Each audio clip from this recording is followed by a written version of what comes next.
سلام آقا، خسته نباشید. قیمت این ماشین چنده؟ سلام آقای مهندس، خیلی خوش آمدین. قابل شما رو نداره. 1,750,000.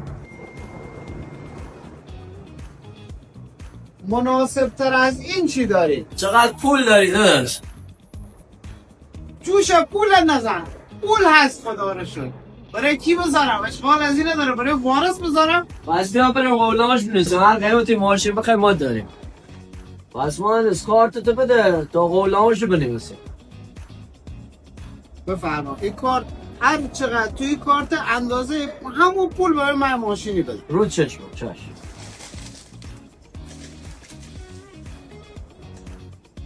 باشه مهندس راه بنویسیم. خدا خیرت بده. اوکی. مبارکتون باشه مهندس اکبر، چرخش براتون بچرخه. خیلی ممنون. مبارک پسرم باشه. من اینو برای تولد پسرم خریدم. به سلامتی استفاده کنه. خیلی ممنون. زنده باش. به متشکرم. سلامتی استفاده کنه. مبارکت باشه پسرم. برو روشن کن تا بریم.